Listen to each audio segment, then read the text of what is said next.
It's time for some Primetime Crisis, and we've got Rasco to talk with me a little bit about Crisis on Earth X. Eric did not watch the crossover, so we're just gonna regale him with tales of CW superhero television. I'm gonna be the Rasco in this. Yeah, as that's Rasco's right. Rasco's been in some of this video. But this is not unprecedented. This is not the first time that I have prattled on to you about a CW show. No, we actually did a video when you were doing the Supergirl. Back when I was doing the separate ones on Supergirl, where I was just like, "You'll never believe what happened on Supergirl this week." So, I should start this, Rasco, by mentioning that the both of us are not caught up on these shows, and we've kind of dropped off. And honestly, I just couldn't do it anymore. Some of it is just too many shows on, too many things in general, with especially superhero television, where like I had to start picking and choosing a little bit. And I always intended to catch up just because I had been reviewing these for so long, even though I think most of them aren't honestly really worth my time. To put it mildly, I'm too curious about something. It just feels weird not to know about. Like, some of it's just you kind of want to see the train wreck, and some of it is, well, I lived with Oliver Queen for 4.5 years. It's weird not to see where the rest of it goes. Maybe he'll eventually become a consistent character. Yeah, I'm less curious about Legends. I actually tried to go back to Legends, and I watched the next couple from where I had left off in season 2, and I watched the episode with about Star Wars and George Lucas, and that was just as uncreative as you could possibly make. This episode about Star Wars and George Lucas? Yeah, where if George Lucas doesn't make Star Wars, then the scientists on the ship don't become scientists. And that's the only thing about the future we seem to really be concerned about. That makes way more sense if it's Star Roddenberry. Trek. Yeah. Yeah, that was immediately my thought about it. But anyway, so I was curious about Crisis on Earth X because it seemed like it was finally like the real big ambitious like 4-part crossover a lot of us had kind of been waiting for, and the crossover last year was advertised that way but wasn't that. And Rasco, right out the gate, a big accolade I can give this is it finally handled it finally handled that right in giving us what was advertised. Because it makes a big deal in the advertising like it's this big event, it's a mini series, and they don't even bother with the regular like intro logos and things for the different shows. It stops being the 4 shows that week, and it's just Crisis on Earth X, and it has its own intro. Nice. And it has its own in theme music, and it blends all 4 intro music pieces of music together into one theme, and it sounds pretty cool. Well, that's interesting. I wonder how to release that on the box sets. Like, will you just get a part of it on each box set? I'm hoping they don't do that. They just leave it out of the production order and just release it as its own movie. Because it watches like a movie. I mean, it's 4 episodes, so it's long. But, like, Rasco, we were so... I'm sorry, I'll let you talk.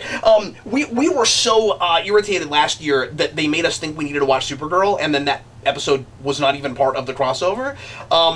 You gotta give it that it did a cohesive 4-part story. I think that's really cool that we finally did that.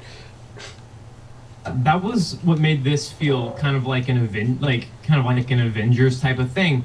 To me, I understood why that was such a misstep last year with the misleading us into thinking it was a 4-part crossover when it was really only 3 and all that stuff.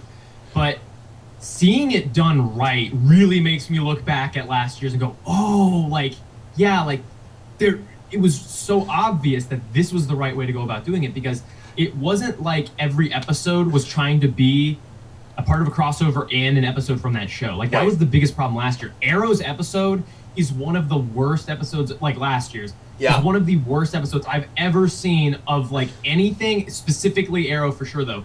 And it's because it's trying to be a part of a crossover and then makes it this, like, self-indulgent, like, let's look back at Arrow's past kind of episode, and it doesn't work at all.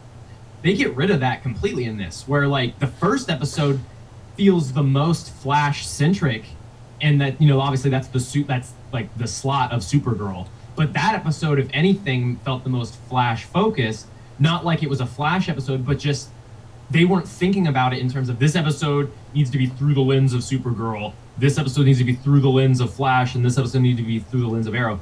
It didn't fall into that problem. It's like certain things are set up in one episode, and you'll see that progress out. You'll see that plot thread progress throughout all of the episodes to the end. That was really interesting. I thought that was kind of gutsy, in case anybody who just follows one show comes in and watches their show and that's missing. I think they did a really good job of advertising it so that people knew what they were getting themselves into. What was really nice is I was concerned that I was going to have to sit down and do research and figure out which one starts where and where I'm supposed to watch it. I don't know how you watched it, but when you watch it on CW's streaming thing, the CW Seed, which I've got on my Roku, they put it on there like its own show. Oh, that's cool. So it puts out Crisis on Earth X as a 4-part miniseries, and you watch it in order. And when you finish one, if you don't do anything, it goes on to the next one, and that's really cool. Yeah, it's really cool. So I really hope we get a big release for this. That's just this and special features for it and commentaries and I was really impressed with it on that level. I've got all kinds of problems with it. We'll talk about that, but it feels like a real honest to God event. I also, Rasco, really like that it kind of focuses on specific character relationships throughout and gives other characters moments, but it picks and chooses who this is going to be about. Mm-hmm. Yeah, it does kind of an X-Men thing. Yeah, but that was really smart. I also really liked that there were, even though it's not. It wants and needs everybody watching one show to watch all of this, and there are massive developments for almost every show, except for Supergirl. This is like the mid-season finale for every show, or at least, and they all have their own of those. But it's big mid-season or even almost season type. Ender kinds of revelations or just places we've gotten to in the status quo. And we will just straight up spoil this because I'm sure most of the people watching this have watched it and want us to talk about some details. There are issues I have with how we get there, Rasco, but I like the wedding bookend, and I like that we marry both couples off at the same time. I think that's a really cool idea. Yeah, I agree that I like how that wraps up. There's things about that I hate, but I agree. But it was a cool choice, especially because, it's weird because, you have different standards. It's impossible not to have different standards for different things based on the way they've always been, right, or the way they've been recently. And these shows tend to like to stretch out things a lot. So I didn't expect Barry and Iris to actually tie the knot at the end, because what we usually do in a show like this is, somebody broke in and it's Nazis from another dimension. From Earth X. Nazis from Earth X come in and break up the wedding. It's going to be another half a season before they finally get married. That was the Lois and Clark model. We're for some reason we don't just have another wedding the next weekend. We just wait around a long time. I guess because we're afraid maybe people will die again or something. Well, you need to plan and then book your venue and.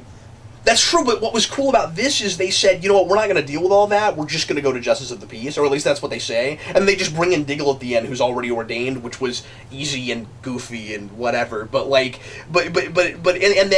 obviously, I these days hate Felicity, and she's apparently still awful.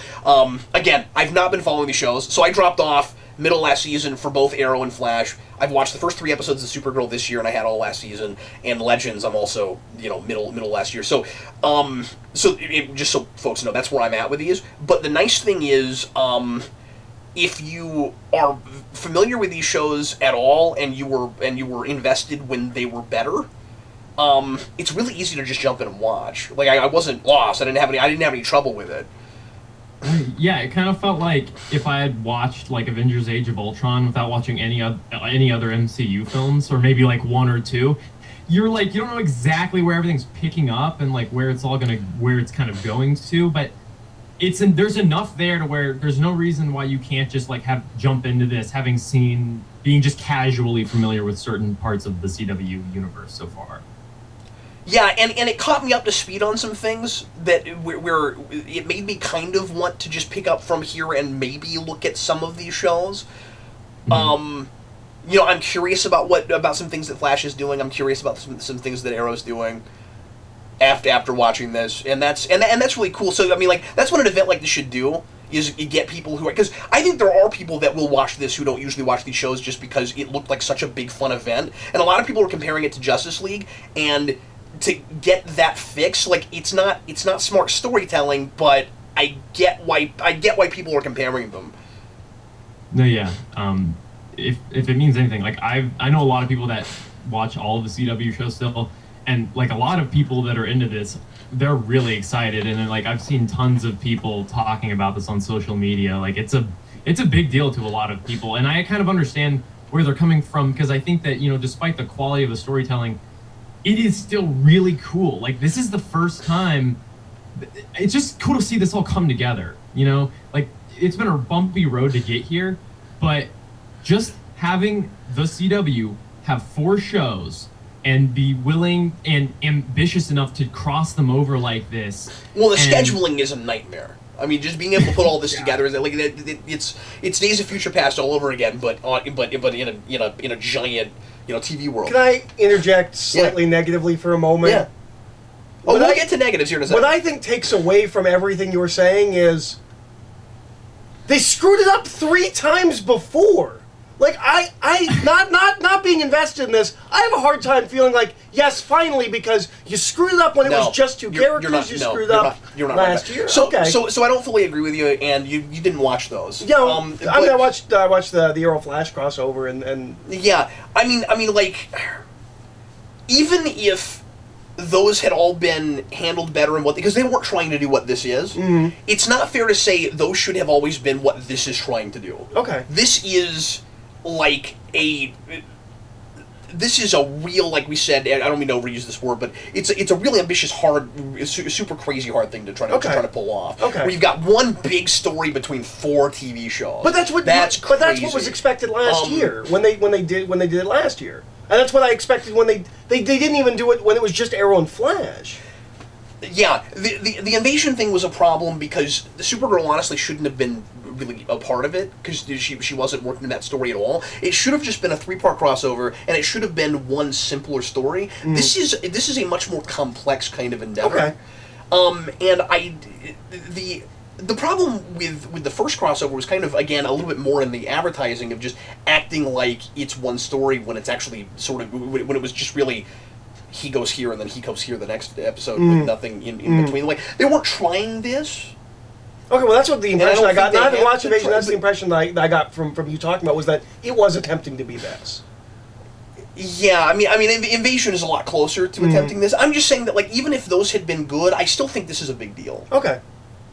Is all I'm saying. Because my reaction, just hearing you guys talk about it, is like, well, finally. Yeah.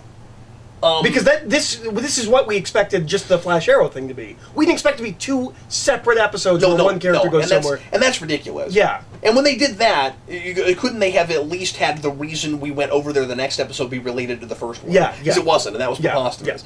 Yeah. No, that's terrible. Now, I mean, having said all that,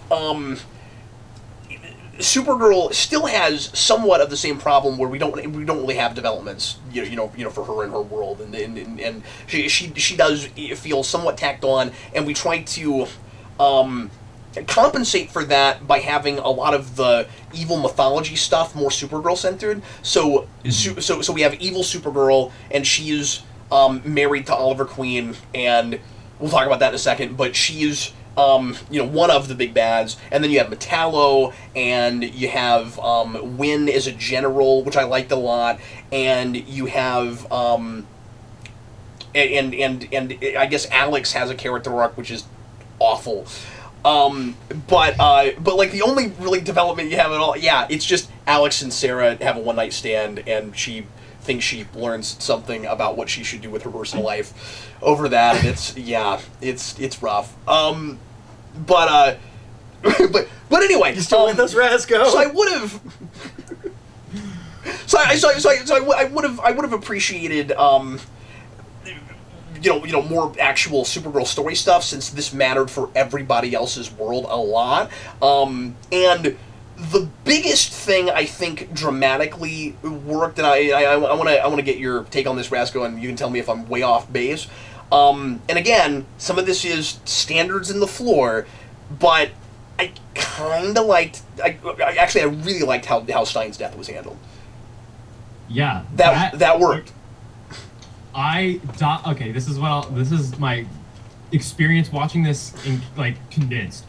I both laughed hysterically at this crossover and legitimately cried with the characters in it at the set. Okay, so you had the same experience I did with it. I straight up cried. I cried while watching that. Hardcore. That hit me. It was great. And some of it was because it didn't do the obvious thing you would expect it to. It's almost like you bring our standards to the floor and then you do something sort of sophisticated and it feels like Einstein-level sophistication, you know what I mean? Where it feels like all of a sudden it's like Brian K. Vaughan wrote it, you know. But so you have this serum that they've figured out to separate Stein and Jackson from not being Firestorm anymore, and then he gets at the end of the third episode, and I thought he died straight away.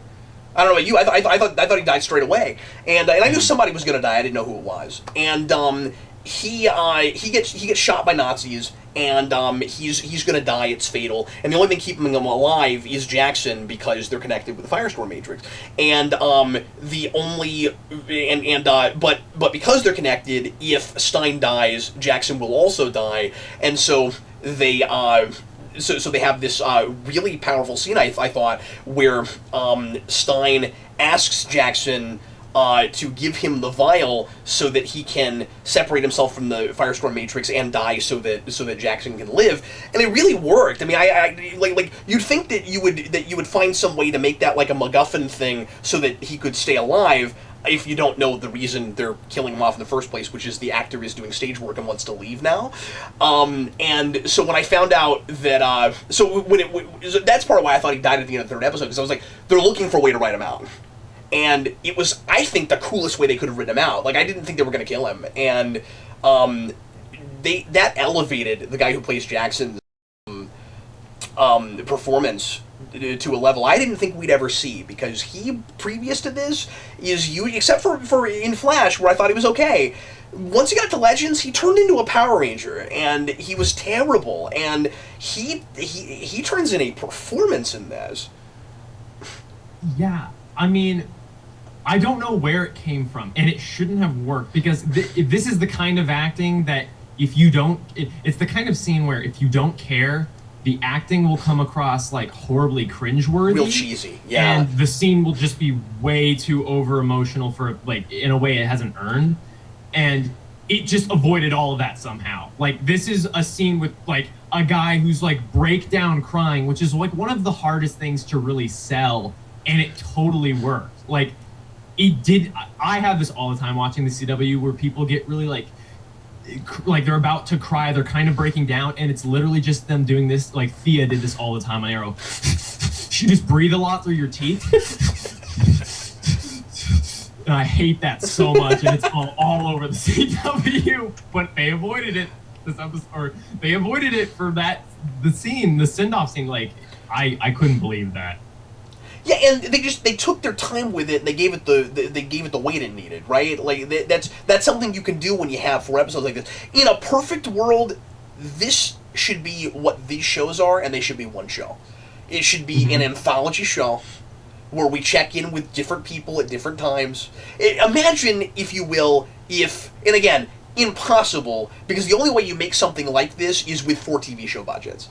Because this looks like a very expensive thing to make. And so you would need 4 TV show budgets to do what I'm going to suggest. But we stretch out these big bag plots ad nauseum to beyond credulity. And if you had 22 episodes with these 4 casts, I think you'd have a better show. Inherently. Just to me, I think you'd have a better show. Yeah, absolutely. So let's we're already almost 20 minutes into this. Let's get into a few details real quick. So I want to talk about some stuff that just was bizarre and didn't make sense and was too easy. So I want to start talking about the Nazis. Why is Supergirl subservient to Oliver Queen? Don't know. if it's... Did you have that thought? Like, I mean, there are a million other things that I was like, what? yeah. So, I mean, somewhere along the line, yeah, that popped into my head. But that wasn't the thing that really stuck out to me. Well, but like it's a might make right world. Obviously, the strongest should lead. Why is she, especially with that speech she has to Supergirl when she's gonna take her heart, where she's like, I thought that was hilarious, by the way, where she's telling Supergirl, they call, do they call her Overgirl? What is that? I forget. Omni, I can't remember what it is. I don't remember. But she is she's talking to Supergirl as if she's not going to die almost. Where it's like you have all this power, you should take over, you should lead. It's like, yeah, but you're gonna take my heart out and put it in you so you can live. Also, why would the Führer go to another dimension? Like, that seems like a really bad idea when you're trying to lead like a whole dimension, like a whole world that and you're mortal, that you would leave. Yeah, I mean, that just comes from people are, if you're watching this, you're viewing it through the lens of superhero and not military, so yeah, tactically that makes sense, but it's a superhero thing, so that doesn't immediately jump out to you the way that it would if you were watching. I was disappointed. I think I missed a line. I might have missed a line somewhere. I was disappointed when I got a couple episodes in and realized that that Evil Arrow was supposed to be the Führer, because I thought they were keeping it a secret, like we were going to find out who the Führer is. Like, oh, it's just him? Oh, okay. Well, that's boring. That was kind of I don't know. That was kind of boring. I think they could have been way more creative with the Nazi stuff. It looked cool. The costumes were neat, but I feel like they could have been more creative with it. I know what you're probably going to want to go on about. Evil Wells? What was he even doing there? Oh, I'm so confused about that. Okay, I don't know what I missed. Because Wells is like my favorite thing. Specifically Tom Cavanaugh. I don't care who he's playing. He's played a bunch of people by now. He's my favorite part about the CW. That is supposed to be Earth X's Eobard Thawne, right? No, he's Earth 1's. No, and they talk about that. They talk about and they explain it away by just saying time travel is hard. It's confusing, right. Whatever. He survived somehow. I knew I had to be wrong about that because they kept talking about him like he was the same Eobard. Why? No, they come out and make sure to tell you that real quick. Yeah. The explanation for why he's choosing to look like Wells is, why do I look like Wells? That's why. It's just it just says that. Because I do. I look like Wells right now. It's like, okay. That's well, it's just a taunt Barry. I mean, he says that. I don't know how he did it, but I know, but it's like I just hate that. Because. Yeah. Just don't even bring it up. Just don't even talk about it or something. What was his motivation for being there? I don't know. It's just so weird. I don't know why he's even helping. I don't know what he's getting out of that. I got nothing about the motivation. I mean, it was because they needed to have a one for everyone, right? Someone needs to be able to preoccupy Flash, or else you're constantly like, why isn't Flash just not? Well, there's even a scene early on where they're like, okay, Flash, you go get evil Flash, and Arrow, you go get evil Arrow, and yeah. Yeah. Yeah. I don't know why he's here, honestly. And he but just why kind of him over any of the other big bad speedsters? Because they're trying to make it feel like the culmination of everything people love. Okay. And so that's why you have and Nazi. He's the biggest win. That's why you have. Flash show. Well, yeah. I mean, everybody loves him, and I mean, it was fun to get to see him play evil again. But there's nothing nuanced in it. I mean, he's a cartoon character suddenly. But I mean, that's why we had Nazi Tommy Merlin. We're playing the greatest hits of the early stuff. Yeah. I did appreciate some of that because it was fun to get to go back and see some of that stuff again.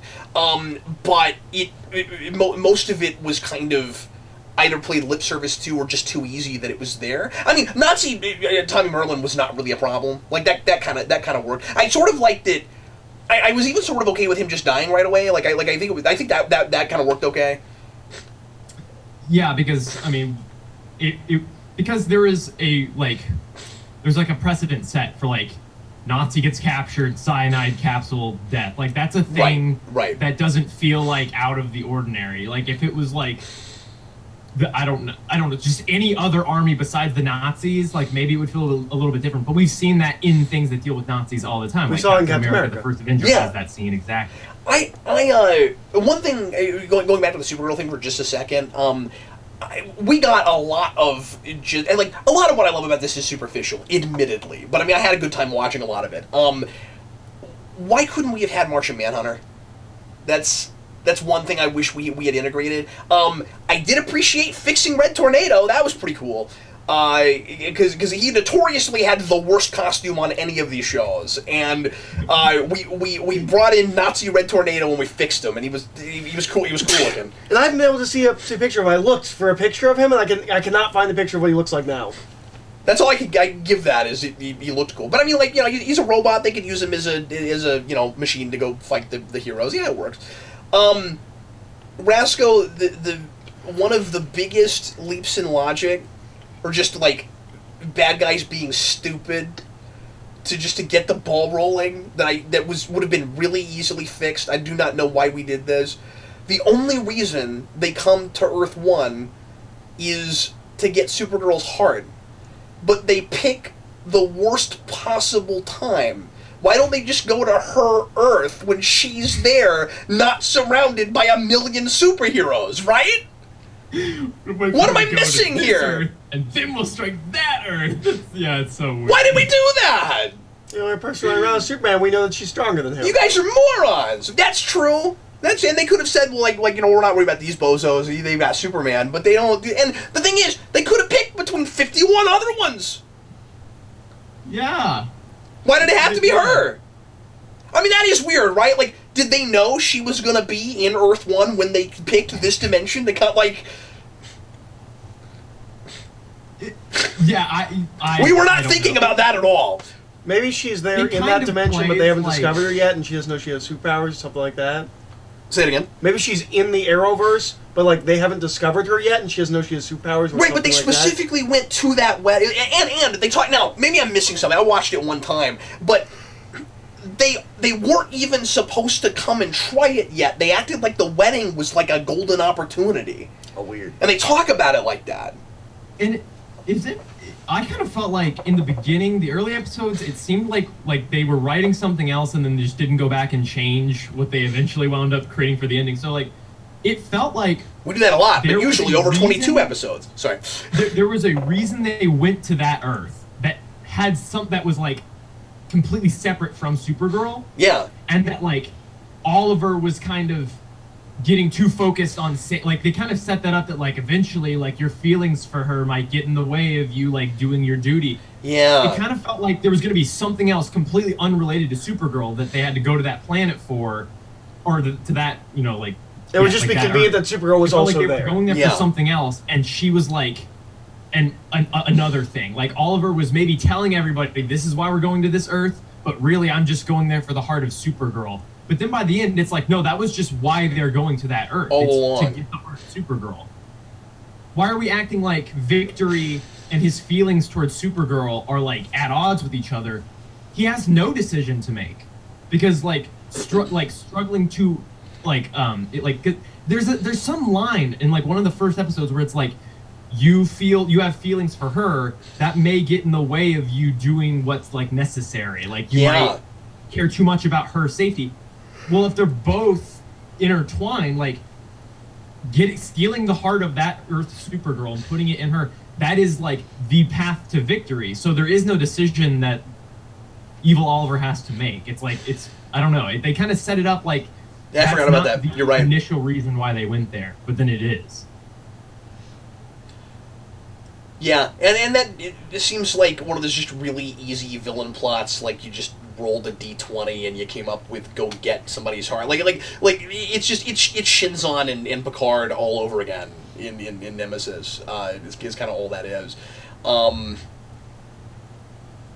We could have maybe played some interesting thematic stuff with it, but sorry, what? Kind of like the talk about the dialogue. Yeah. No, absolutely. Go ahead. Okay, so I figured it out. Like, the real reason why CW is like, okay, the biggest reason why I just think their shows, as of now, they just don't work, but are still very fun. Yeah. The dialogue is what holds it back, because it doesn't matter like how creative or ambitious they get and how well plotted something is. The in-scene interactions are always hilarious, and not in the way there's like, and not in a good way. Like I'm. This wasn't anything like as bad as the crossover last year for that, though. You're right, but there are some things in this that I laugh harder than I've ever laughed at in any of these shows. Yeah. Every time Oliver Queen has something to say, and there's like a bunch of people listening to him, it's hilarious. Like when they first all get captured and they all wake up and they've got handcuffs on, and like they're all the doppelgangers are there and they're explaining the situation. Oliver just looks at his doppelganger and he's just like, "I'm gonna kill you," and then like they just move on, and like no one looks at all. Like it was just like, did they realize that they left that in there? Like why did he say that all of a sudden? "I'm gonna kill you." Is that supposed to be like set up for when he kills him later on? Like, okay. There's a scene where they're like, no, he just randomly, everybody's talking, they're like, our Earth might, like, we need to fight for the existence of this Earth, blah, blah, blah. And then Oliver's just like, no, we will not lose because we win and we will not lose. And I'm like, why is he yelling that? It's so funny. Yeah, Amel, I think, knows what he's making now. Yeah. Very, very clearly, but that's the thing is when it kind of like accidentally winds up in like real drama territory, then you'll get like better performances from people and stuff, and then they're not cartoon characters, but then the rest of the time you've got a lot of actors that realize they're just making a silly farce, and the people writing it either don't know or are trying to dupe you into thinking that that's not what they're making, and so that's why you've still got some really great actors in Legends who are decent actors, at least in Legends, who are usually being goofy cartoon characters. And like, does Katie Lotz not look really bored? Yeah, no, I get. And she has through a lot of Legends. Like she's glad to get a paycheck. And I mean, there's places where she does fun things, but like she's not playing the character she got to play originally, who was really interesting. And can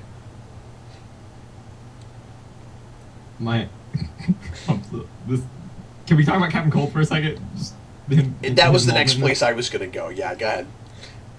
Okay, so I think the funniest 5-second bit from anything CW is Nazi Quentin Lance. Oh yeah, yeah. So Lance is a Nazi and he has a German accent for some reason. And then you just see all of their guns get hit by a cold ray, and then Captain Cold's like, he's got his glasses on, and the smile, and the way he says, "I hate fire," and it is so like right now, if you're watching this and you haven't seen the crossover, you need to go to the CW website, you need to go to the 3rd episode, and you just need to go to the part where Captain Cold comes out of nowhere. It's hilarious. "I hate fire." The way he says it, the way his face looks, his glasses, and his smile, it is the funniest thing I've ever seen, dude. See, he's playing the mirror universe version of Captain Cold, where he's like, just completely opposite for really no reason, where like he's idealistic and optimistic and altruistic and all the other mystics. Do they call him Citizen Cold? No, they don't. But well, that would have been a fun thing. I thought that too, but Citizen Cold is different from that. Okay. I mean, that isn't exactly what Citizen Cold is, but they still could have called him that. I mean, that would have been cool. I mean, they used Flashpoint, didn't do Flashpoint. No, I know. I had the same thought. But anyway, but he comes in, and he is, like, the superhero in that world, and it's kind of fun. It's preposterous and still, like, it's kind of fun, but Rasco, he's giving the same performance he gives when he's evil. Yeah, he is. It was really weird. It's really weird. The most baffling thing to me, and it just like I've so given up with this stuff. Like it was fun to check back in with this, and like I said, overall I enjoyed this a lot more than I thought I would. And I said there were things about it that made me kind of want to check back in and start watching some of it again. But then at the same time, I was also like, oh yeah, that's right. This is what my brain cells feel like when they disintegrate. You get to the end, and for no good reason at all, Captain Cold is gonna stay on Earth 1, even though he's from Earth X, and his boyfriend, because he and the Ray, this is how they introduced the Ray, are homosexual lovers. He's there, and he's from Earth 1 and somehow wound up on Earth X, and he's going to stay on Earth X, and this is how they're going to get Captain Cold, I guess, back into Legends, and there's no setup, there's no like relationship that he's formed with anyone that he like wants to continue to cultivate. And again, these two are in love and they think they're going to have a future together, and they're dealing with freaking Nazis that have taken over their whole planet, and he's just like, I'm going to stay here for a while. And that's what he says. And he's like, but don't worry, I won't stay forever. And then the Ray's like, okay, and he's sad, but he understands. I mean, I don't. And then he leaves, and he goes back to Earth X. And, like, this Captain Cold is supposed to be this, like, really good person that always does the right thing, and he's suddenly horrible at the end because he just leaves this world that is his world, and stay here for no reason. I don't know. There's no. Again, what am I missing? I don't understand that. Yeah. So we need to get to some other stuff, but were there some other weird things you wanted to make sure we should talk about the 53rd Earth that no one talks about, even though it's science and math? Okay, so did you wonder about that? Where like there's a 53rd Earth that no one knew about just because other people that know about alternate dimensions don't talk about it because it's scary. I can't explain that. I mean. You remember back in Flash when Stein discovered the multiverse? He figured out there are 52 Earths. That was science. He's like, there are 52 of them. Why doesn't he know about the 53rd one then? It's not hidden. It's not Numbers on some don't other not plane. talk about things. It's not on some other plane of existence. It's not like the dark multiverse that we have in Metal right now, which is where I wish it had gone. I realized that hadn't started yet, but I mean, I wish it was something like that. You wish there was a explanation? Yeah, an explanation. It's just a 53rd Earth because it's too scary. People don't talk about it. Okay. Even math. I don't know why we didn't know about it. Yeah, I mean, no, I can't. I can't. Here's what I don't know why we have to contrive things like that. All you have to do is say there are 52 Earths, and I either have this really scary one that is on some other plane of existence, or say, and one of them doesn't call itself one of the numbers, it calls itself X. That's all you have to do. And also remember, Earth 31 it calls itself Earth X. It's 52 Earths, and we call ourselves Earth 1, but we've done jokes about how other people don't call us that because we're just our Earth-centric. So like, apparently we only contrived that because we have 52 numbers and we can't call one of them X. Why not? I don't get that. Yeah. Just make it 10. And we have to... About, that's kind of what I thought it was going to be, maybe. Sorry, go ahead. Did you want to say anything about the whole Felicity thing and with Oliver not wanting to get married and then she just randomly changes her mind by the last episode? And not really, but we can. It's just...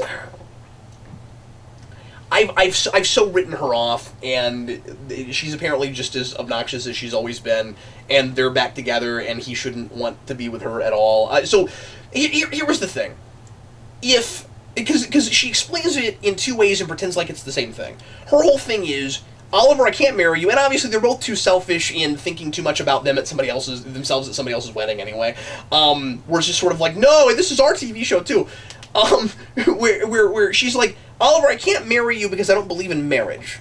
But it's not that, it's superstition, right? She doesn't want to get married because every time they get too close to each other, something bad happens. That's the real reason. So, like, why not just say that? And why not... And why do you have to, like, constantly treat him like dirt all the way through, where he wants to talk about this and like, you've... Like, she embarrassed him and treats him like he's in the wrong a lot of it. Yeah, the main reason why I hate that scene is... Or the main reason why I hate that whole thing in general, is that one, like, before, when she just says, I don't believe in marriage, like, obviously, if she doesn't really believe that and it is a superstitious thing, that's fine, but she doesn't even like have any further reasoning behind she just doesn't want to get married at first. So it's like that initial conversation is really irritating, because it'd be one thing she's like, I don't want to get married, and then like here's a list of reasons why. We don't get that immediately. The only reason why is superstition, and that's later on when that's revealed. So that scene is just her having no reason for not wanting to get married. And I'm not saying she has to get married to him. Don't like read this as me saying she's obligated to do that. No, I'm just saying it's so irritating because she gives no reason why, then says like, let's just not talk about it at all these opportunities where it is appropriate to talk about it. And then in that scene, there's the whole like, Oliver, I don't want to marry you, which is such a CW thing. Yeah. Here's the thing. If she didn't continue to act all sanctimonious about it and stuff, and it was just basic, somebody does a bad thing and then there are consequences, that's obviously more okay, right? We're like she makes a mistake, she says it's one thing, it's actually something else, she either has a difficult time expressing herself, or she doesn't really want to say what the real reason is. Like, you could have made a real character arc out of this. And they get halfway with it, where it's like, no, it's not actually, she doesn't believe in marriage, which doesn't make sense because they were engaged 2 years ago, and they talk about that. So, like, it never is that, it's just this inconsistent thing where it isn't that she doesn't believe in marriage, she thinks it's a bad idea for them right now, and I get you're not talking about it right because he blindsided her. What I'm saying is, Rasco, characters don't have to always do the right thing. There has to be consequences when they do, and they have to learn from that, or there has to be some kind of a reason that they're refusing to change, and then there's an interesting story we're telling about that. You see what I'm saying?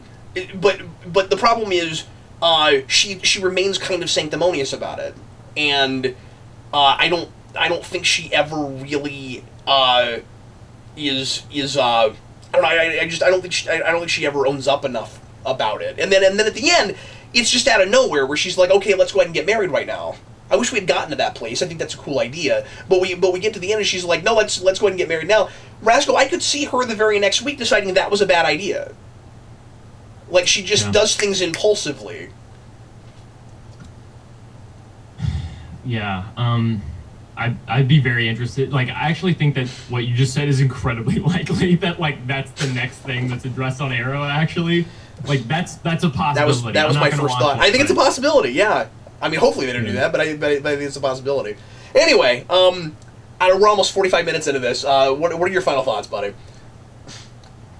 I'll watch the next crossover. I probably will not watch anything else, but I will watch the next crossover until it just stops. I'll watch forever. I mean, that's my final thought.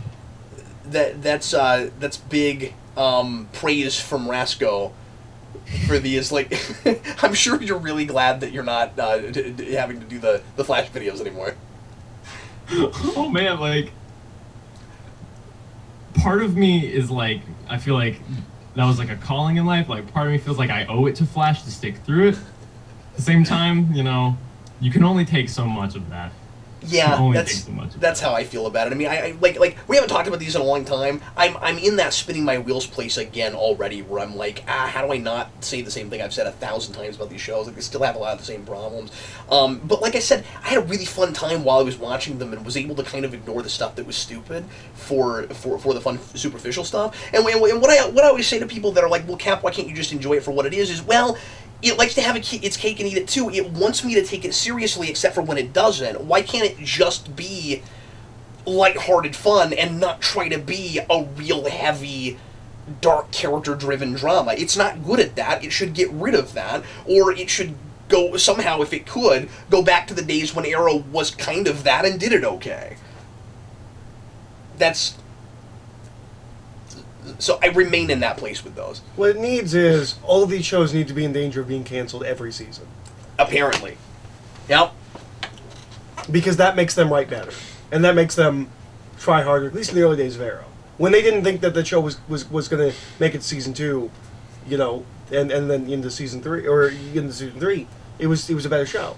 They need to be afraid. Yeah, apparently. They need to have the fear put into them to be able to write better. But Rasco, you can't deny some of the production value.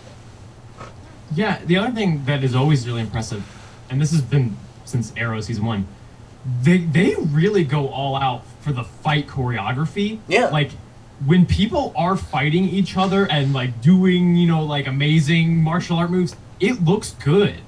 Like, Yeah. it's not subpar. It's interesting. And some of it is filmed really well. Yeah. Some of the fight scenes are filmed really well. The big kind of money shot in that fourth episode where you know you have the legends and all the superheroes that all walk in. oh, by the way, I'll say this real quick and then I'll mention that. I just remembered something. But when everybody comes in and then you think you think you're looking at everybody and you forget some of them that then fly in. Like, that's really cool. That'll look great, but the guy in Arrow, because they've got their kind of like you know young kid B team people. Who's the I forget what his name is, but the guy with the hockey mask. I don't know who you're talking about. Yeah. I don't know what he's called. I don't know if they just couldn't get the actor that episode because he never takes it off. It's Wild Dog. It's Wild Dog. That's who it is. Thank you. I'm pretty sure. Maybe I missed a scene. There's a place where we actually see him talk. I'm pretty sure he never has a line of dialogue, and he's just a guy wearing a mask the whole time. But it was cool that they could integrate that many characters, and I didn't feel like there was anybody that needed stuff to do that didn't get anything to do. Like, I never had that problem with it, right? Like, I was never like, oh, how come like they can't get a moment, or I don't know, like they you know, they put 40 superheroes on screen together, and it kind of worked. Like, that was fun. Yeah, the only thing I'll just say about that scene that made me laugh hysterically when they all walk in together is that you're watching like a horde of Nazis just like gunning down civilians, and then you have this like really slow, dramatic like superhero walking like Yeah. Save the day. It's like, if you guys had just hustled a little bit quicker, there's like 20 people that would not be dead right now. But you had to have your dramatic, we're all on the line. You got to pose for a Walking picture that together in nobody the took. line. Yeah. You know, that's the thing that won't go away no matter how much we make fun of it. Every movie, for like 20 years, we've been making fun of how dumb that is. And we still we do it. will not stop doing it. That is, Yeah, it's parodies fine. will not kill Just- that. Just don't show me a bunch of people dying because they're taking too long to get there. And you can do that. I'm not complaining about that. You can do that. That's fine. But just don't have literally a bunch of shots of like people just getting killed, and it's like, hurry up! You could save another life. Like, just hurry up. Okay, so almost at an hour on Crisis. I want to run through some other shows real quick. Eric, we'll talk about Orville next time. Yeah. Because we're two down now. There's another one. We watched Firestorm, but we haven't watched the next one. So We should why watch that instead of Runaways. we should have. So why don't we save that? Let's go ahead and talk about Runaways because thank you for mentioning that because it's somehow not on my list, and that was the other kind of pseudo feature thing we were going to. Although I don't want to spend a lot of time on it, but Rasco watched it also, so I want to make sure that we talk about that for a couple minutes. I was gonna save it because there are 4 episodes out now, and we didn't have a chance to watch them all. We just watched the pilot, but I had mentioned it to Rasco, and he watched the pilot, so I wanted to make sure we talk about it. So let me put in the disclaimer that the show, we've only watched 1 episode of a show that's been on for 4, and so, like, we might feel differently about it if we saw all of them. May I just say, I just finished reading the first volume of Runaways. I'd never read this before, and really enjoyed it. I liked it a lot. I thought this pilot was really slow and really dull and very boring, and I felt like the story didn't start until about 2 minutes before the episode was over, and I want to say I would feel the same way about it even if I hadn't read this. I don't know if that's true because I did read this. So some of it is just, well, there's a lot of potential in this that you, at least so far, haven't taken advantage of, and you're kind of taking yourselves too seriously. But I wasn't impressed. No. It's not the worst thing I've ever seen, and I think it has potential and could get better. But I'm bored with it. Here's the elevator, like, first issue of Runaways is the simplest pitch. It is a bunch of kids whose parents all know each other and have like a get together once a year. these kids do not know each other, and it's kind of like awkward. It's like a family gathering. Like you get together, or they don't know each other well, right? No, they meet every year. Like they do know each other. They meet every year, but they don't really know each other. It's like a family reunion. You're like, yeah, I kind of know you. I think we get along. And it's lame because your parents are pretending like you all want to hang out together, but you don't care. Yeah. And you get an establishing scene with each of them and their parents, establishing their relationship with their parents and how each of them have a different relationship with their parents. Yeah. And then they're all bored because they don't actually like being together, and they go exploring and discover that their parents are secretly a supervillain cult. Well, and they're just sacrificing. They say, let's go see what that meeting is. That meeting's probably boring. Yeah. Who cares? Why do we want to go? And then they go look at it, and they sacrifice, they stab a girl. They see their parents. It is the elevator pitch of Runaways is every teenager thinks their parents are evil. What if your parents actually were evil? What the pilot does is all of these characters know each other and have history and already hate each other. They hate each other, and they've basically all broken up as friends. They all go to the same school. They see each other every single day. Girl they knew that died. And we spend the entire episode on them at school with their interactions and barely see their parents with them. You barely get a sense of what their relationship with their parents is. And then it's so bad how we have to funnel them all to this one place that already makes sense for them to be at. Like the plot. Like there's a point where Alex walks in and his parents say, "Weren't your friends supposed to be here?" And doesn't acknowledge that his friends are the children of the other people in the room. Yeah, that was weird. It was just like your friends are supposed to be here. So we spend 50 minutes getting these characters to where the story starts, and then they find a secret trapdoor that is coasters. That's the silliest thing. And they see their parents, while they all react to their parents sacrificing a girl, it's the thing you're most inviting people to pick up off a table. Why would that be the thing that activates the trapdoor? But you have all of the characters react to what their parents are clearly doing, which is sacrificing a young girl. But what we actually see is they put them in a glowing orb, and the reaction should be, "What the hell's what's going on?" But the reaction is, "Oh my god!" They just sacrificed them. It's like they changed it. Like after they shot their reactions. Oh man, I love Runaways. I read this as a teenager. It's really near and dear to my heart. I really don't like this. Yeah.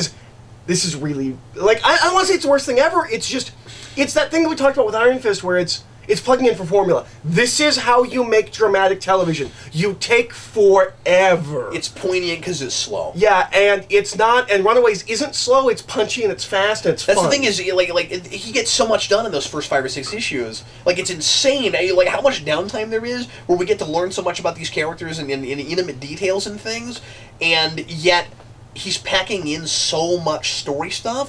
It's also really wild, adventurous comic books, and like pseudoscience and stuff.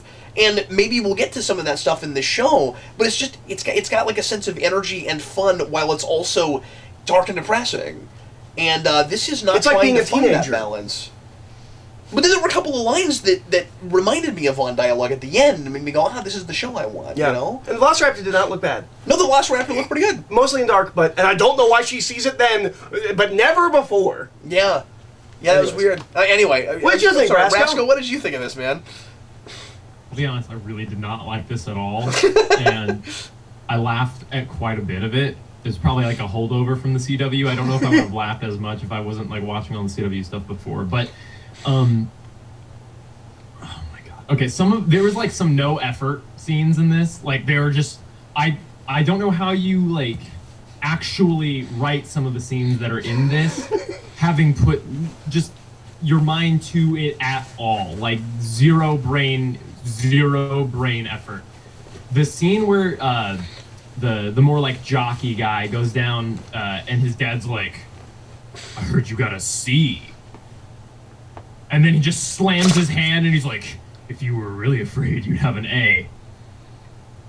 I'm just like, okay, so that is them trying to explain that relationship in one scene, and it's handled so poorly. Like, I get why that scene's there. It's to establish that his dad's really strict and has high expectations of him, yada. But it doesn't feel like something's really happening. Yeah.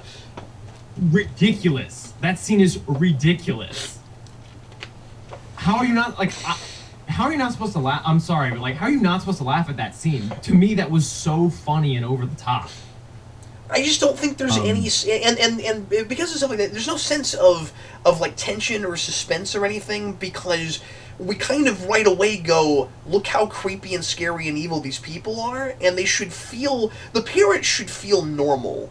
Yeah, and then it's revealed degree. to the audience and to the characters. Yeah, like maybe there's something like slightly off about them, but we're in a world that is already clearly, before we know anything about the cult, all, at least these kids' world, all centered around a scary, crazy cult. When we get to the scary, crazy cult part, we're like, yeah, we figured that that's what this would be. Like, as a fan of the material, this is awful, and there is nothing here for me. Yeah. As someone who doesn't know there's the material, a lot of why am I supposed to care about these characters and keep watching? If I didn't know this material, why would I watch episode 2? Yeah. What? Like, here's the problem, is they sat down and said, okay, the cliffhanger of episode 1 is the sacrifice of the girl. How do we stretch this so that the cliffhanger of episode 1 is the sacrifice of the girl? Yep. Because if you do it like the book, that's 20 minutes in.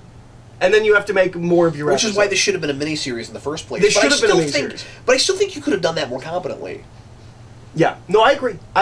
Some of it, and like, I don't want to say it's bad because it's not like the book. There's a bunch of, isn't it it's bad clever? It's inferior to the book. There's a bunch of, isn't it, and also, it's kind of relying on you knowing the material in weird ways, where it's like, isn't it clever that we actually showed you how we got to certain things that are in the book that we just don't need the background for? We're told a lot of stuff in the first issue of the book. If you've not read that, you're not going to appreciate any of that anyway. And if you're not seeing it done well, and you read it, I'm like, okay, but like I know that's there, but I was given it, like, it's efficiently given to me in the book. This is the worst kind of show don't tell. It's showing me things that should be exposition. Yeah. So it's unfortunate. I think some of the casting is great. I think a lot of the casting is good. All of the characters are bad. Yeah. Like, I don't like any of them, and none of them represent the characters in the book, really. And some of them have this weird thing. Nico's the biggest one. I like performances before I like anything characters are doing. Like, I'm not sure why Alex is as gung-ho as he is about getting everybody together, given that at the very beginning of the episode, he's all, I just want to be by myself, and he has this real quick flip on that where he's like, he's one extreme or the other, and I don't know why. Well, and it's really easy to say, well, kids are weird, they haven't found themselves yet or whatever, but that's a cop-out. I don't understand. And it's so weird, like, this is a real, like, why now? Especially because they don't have to gather because of their parents. Why now? Because he's got the hots for Nico, and this is all an excuse to him to get to Nico, which plays way better in the book, where he's like, yeah, she's weird, and then he hasn't seen her in a year, and she's developed, and she's now a goth girl, and she's got, like, a style. He's like, oh, this girl that, like, was kind of annoying to me last year is now, like, a girl. Yeah. That's all gone. Because, for some reason. But, it's, like, some of this stuff, like, Nico becomes difficult because goth isn't a thing anymore. Yeah. And so she's a full-blown occultist, which is the thing we've done with all of them is, she's a full-blown occultist before she knows her parents do magic. Molly, who is now Gertie's stepsister for some reason, discovers that the Velociraptor is in the basement. So that's not going to be a big, cool reveal later. The alien girl whose name I've forgotten, she kind of already found out about her powers, but she thought she was doing drugs, so she doesn't. But and also, again, why now? All these things are happening at the same time. They all find... And none of them are connected at all. So, like, why did she take the bracelet off now when she, as far as we know, has not done that before? Like in the book, you just already have a clear roadmap for why they would find these things out in a few hours. Now, I think it's a little too easy in the book. That's fair. That is a complaint I have about it. But it is an explanation. I mean, it's a solid, fine explanation. We all go to each other's houses to find clues, and these are the things we find. I think they find them too easy, but that's before they see their parents be a cult. They should have the most normal lives. All of these kids are extraordinary before this moment. They all find out that they have cool... The jock guy, who's a really fun character, and also kind of subverting the jock thing, where like he has a little bit more emotional complexity. It's very much the Bender from Breakfast Club, where like he seems like he's just kind of like a dumb jock, but he has some emotional depth to him.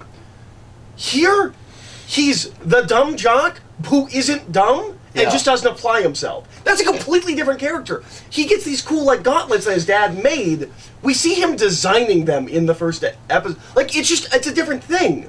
Yeah. And some of these updates are weird. Like, well, and they just feel arbitrary. It's not bad because it's different. It's different and dull. Yeah. And it's just change for the sake of change. And it feels like they didn't know how to make this show. I don't need the exact same story. I just read that. Adapt it, do different things with it. Fine, but yeah, something that really bothered me and kept taking me out while I was watching it. This show needs to make a decision on how it wants to look, and like how it wants to shoot scenes. The opening scene gave me this impression that I was watching. There's a movie that came out this year called Good Time, which I recommend everybody go see. It's on DVD now, I'm sure, but or Blu-ray, whatever. You can get it online. You can get it. It's not in theaters. But that was a movie where it's kind of like this like gritty, borderline looks like a documentary. There's a lot of like shoulder cam footage, that kind of stuff. And that really works when you're doing like a smaller, low budget kind of thing. And that's what I thought I was getting into at the very beginning of the first episode. It kind of felt like they were actively going like, this is our style. We're kind of rough around the edges and low budget, and you can really feel the grit, but it kind of feels smaller, but in a like, this is how they should feel kind of way, not in like they don't have the budget to do what they want kind of way. But then we get past that, and it looks like just generic every show you've ever seen on the CW kind of cinematography, and it's all like locked down on tripods, and then randomly there will be scenes that are just not shot that way. We go back to a lot of like shoulder cam close-ups and not a lot of coverage of what else is in the room and stuff like that, and it feels like you're watching a different show scene to scene. I think there are two really natural ways as far as shooting the thing and cutting it with the source material. Either real quick cut and fast paced, or just as simple as it gets. Mm-hmm. I think both of those things are appropriate for that material. Mm-hmm. I agree, but not both. Yeah, it's just really weird because it's like polar opposites. It's like these uber locked down composed shots that are like just they're out of like this is like a ridiculous example, but out of like a Kubrick movie or something like that, where it's just like the most locked down composed shot, and then simultaneously you've got like Paul Greengrass like handycam kind of stuff, and it's like I don't understand why they think you can shoot a scene both ways at the same time. Like the scene, like when the girl like is in the garage and she pushes the van. Yeah. That scene is shot two different ways. It's like two different directors shot that scene, and it's cut together really weirdly because it's either like a big wide shot, or it's like these really close-up shaky cam shots. It's really weird. It really wants to be a Netflix show.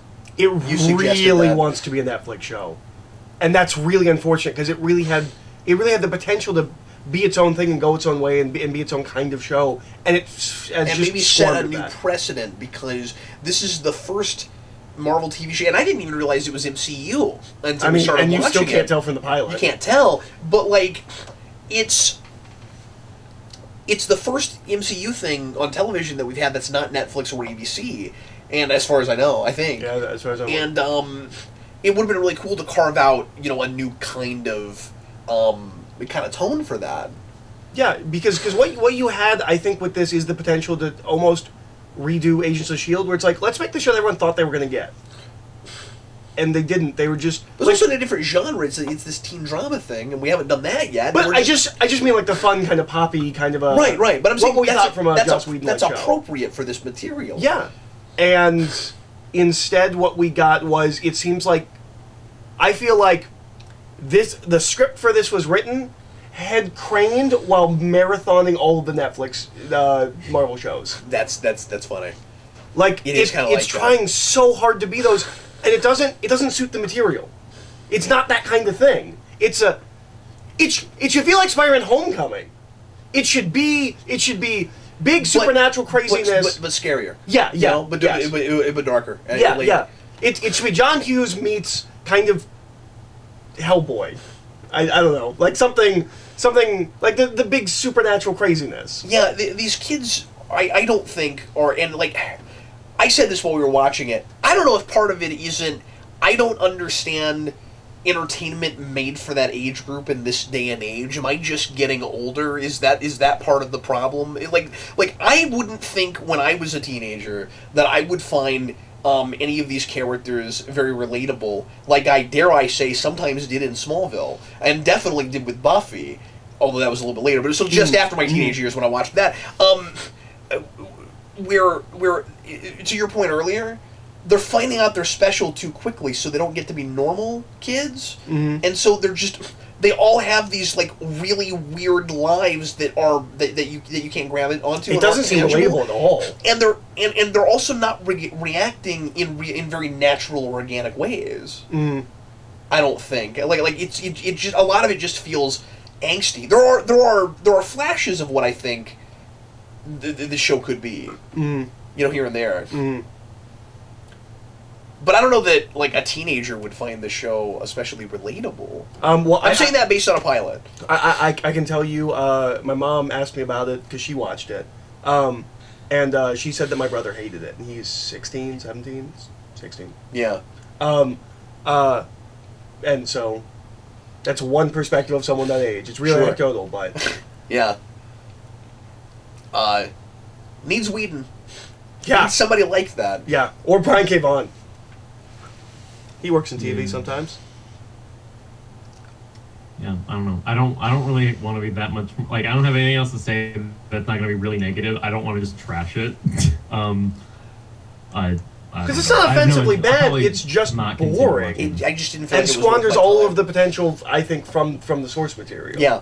Like it's going to have to work really hard to unscrew up everything they've already screwed up. And I just think that's, from what I've read of it, I think it's a really good book, and I hate that some people, that's going to be the only way that they consume it. Eric, next time we're going to talk about Punisher. Okay. With Vince. Hopefully. Hopefully. I don't want to start announcing that. Okay. Sorry. We'll see if he finishes it in time. He's not very far in right now. So if he can finish it in a couple weeks, we'll have him. Okay. We'll have him here. But I don't want to promise that. Sorry. Because we've got to go ahead and cover it. I wanted to do it this week, and he wasn't finished, but he's not sure if he's going to have time. So we'll play that by ear. But we are definitely going to cover that next time, regardless. So I don't want to talk about it right now. I was gonna do a quick brief thing. I'm not going to. I'm almost done with it. I'm 2 episodes to the end. I guess I will just say I like it quite a bit so far. But we'll talk about it when we get together next time. You want to talk about a couple things, so I'm going to give you the floor. Okay. You've been wanting to talk about Doctor Who for a month. Yeah. Okay. I don't know if you even have enough of it still in your brain to do So that. I'm not gonna lie. Doctor Who was something I meant to talk about on the first show. Oh, has it been that long? It was the first show, so it has been 2 months since I watched it's been 2 months, yeah. So I'm just going to real briefly run through my feelings on late season of Doctor Who. And luckily I got it up before the Christmas special came out, so like I'm not... So are we talking end of Capaldi or second to last season? No, this is the last season of Capaldi. Okay. All that's left for Capaldi is this Christmas. When you said last special. season, I didn't know if it was just the last one available or the actual last season. No, this is the last season Okay. of Capaldi. And I think Capaldi's seasons are each worse than the one before it. That's unfortunate. I think the first season of Capaldi is tied with It's what, season... 3? Has he been there for 3 years? 3. So, I think his first season is tied with season 3 of just the entire series. His first season is tied with season 3 for my favorite season of the entire show. 2 is a little bit worse, and this one's a little bit worse than that. None of them are bad. I still like them. Capaldi's wonderful. This season has a couple of issues. The biggest one is the companion Bill, who just feels like they didn't know they were leaving. Like, it really feels like they didn't know they were leaving, and once they discovered it, when they made last season, and they got rid of Clara as a companion, they didn't know that they weren't going to be making more than one more season, and so just like, well, crap, we need a companion for this season. I guess he'll have a companion for this season. And in the same way the Doctor does about everything, like, we keep talking about how brilliant she is, but maybe more so than any other companion we've had thus far, I don't see it. She is unremarkable in every single way, and I keep getting told how amazing she is and what great insight she has, and I don't see it ever. The actress is fine. There's nothing to that character. There's an interesting arc in the middle of it where aliens take over the world, and there's a wonderful speech by the Doctor about free will. It's a fantastic scene, and I'm so glad it's there. And then we get to the end of the season, and we do some really big things, and Doctor Who doesn't know how to do like season finales. Like, I think back at all the season finales of Doctor Who, and I'm like, I think I like 2 of them, and it's season 3 and Capaldi's first season. It gets. I don't remember Eccleston being terrible. I don't remember what Eccleston's finale is. I mean, he's just turning into the next one, right? I mean the whole like finale of the season, like the season finale episode. Like, I don't remember what happens in his last episode. At the very least, Stephen Moffat's era has had bad finales every single time. Yeah. But Doctor Who season finales tend to like just dissolve into like gobbledygook, like just magic science, and like I don't know what's happening. This doesn't exactly do that, but it's doing a couple of things at the same time, and they're all interesting, but not at the same time. So, like, we are doing the origin of the Cybermen, which we've never had before, and we're doing this weird concept where it's a planet that it's like a spaceship planet, where like each level moves at a different rate, so time moves differently. Oh, that's cool. Yeah, the problem is we make this big deal out of the origin of the Cybermen, and by the time we see them again, once we leave that first level, they're the modern-day Cybermen. And they, like, because time's moving faster, so everything that's happened in Doctor Who has already happened but within the span of this episode. Because we go back, we get the sockhead Cybermen. Like the original designs, we do that. And by the end of the episode, they're just the modern-day designs of the Cybermen. Like, and we didn't have enough fun with the in-between stages, like we didn't do any of those. Okay. And then the Master shows up. Throughout the entire season... so they're just trying to be too big? Yeah, I think they were trying to throw too much at the wall. It didn't exactly work. And then they do something that I don't know how I feel about, because it has... And this is a problem Doctor Who has, is that nothing it does has emotional resonance, because it can all be undone. Yeah. So I'm going to spoil something for you, because you'll eventually watch these. You'll probably have forgotten I've talked about this. Yeah. So the Master for Capaldi is a woman, and she's called Missy.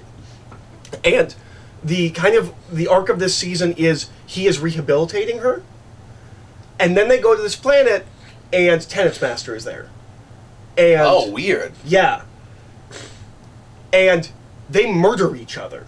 Are they not the same character? No, they're the same character. Oh, okay. But for some reason, timelines can cross. Yeah. Yeah. Because that's fun, so we Yeah. So he murders Missy. We see the death of the Master, like, she cannot regenerate.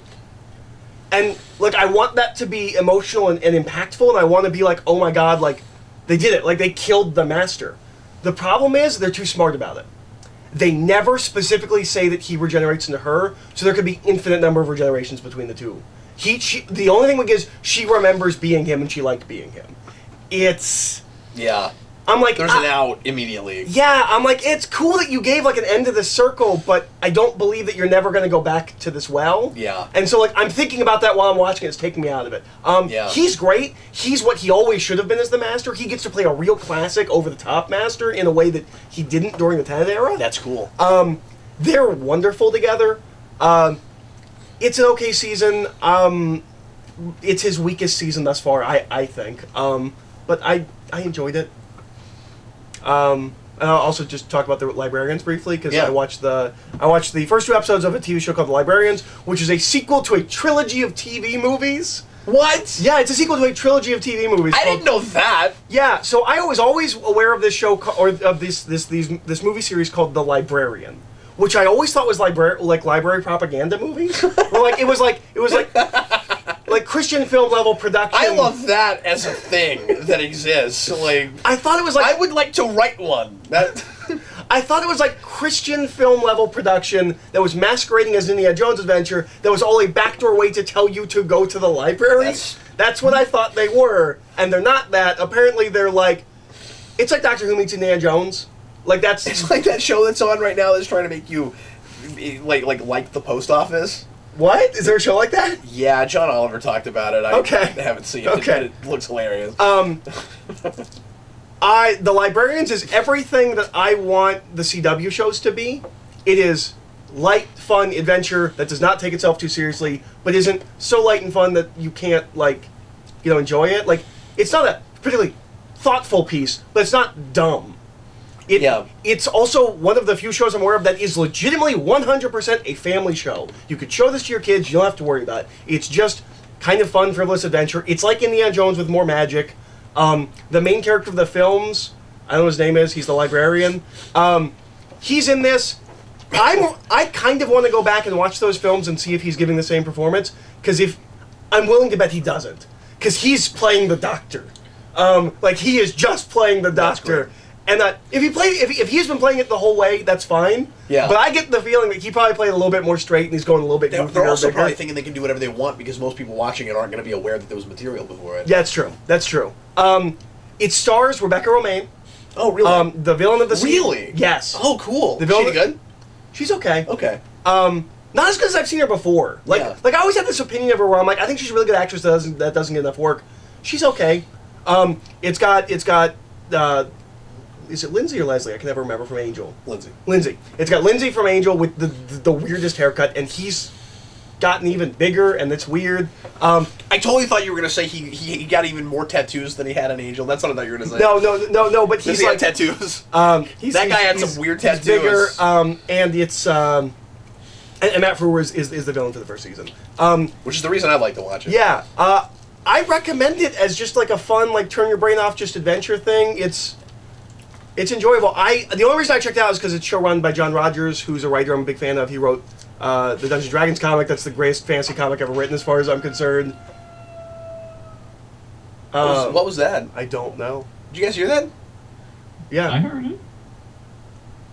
I couldn't tell if it was your chair or I couldn't a either. kid. Yeah, let me run upstairs real quick. I'm Okay. sorry. Well, I was kind of at the end of my thing, so it's not a big deal. Okay, hold on. I'm sorry, guys. Yeah.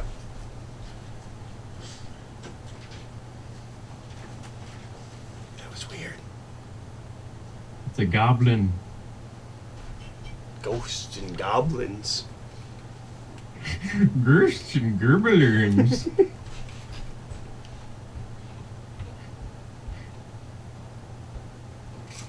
But that stopped? Which makes me think it wasn't a kid.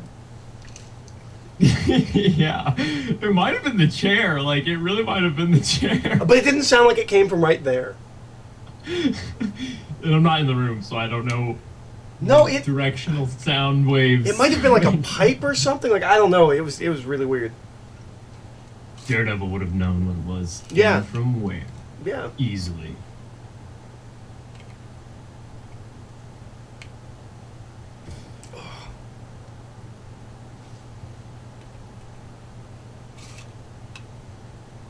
What time is it? What was it? Was it just a high-pitched noise? What was that noise? It was just ooh. I can't make the sound. It was lower pitched than that. It's literally a ghost. Yeah, we might be haunted. I've suspected before, but now I have evidence. I have no idea what that was. Okay. Gotta just put that 5 seconds of that noise as a Patreon exclusive, for Paranormal Activity caught on camera. Where did this noise come from? Let me do a quick segue so that I can easily splice that. Sure. So don't act weird when I do that. Okay. So yeah, I'll just get us back in. See, now it's gonna be weird because I said that, right?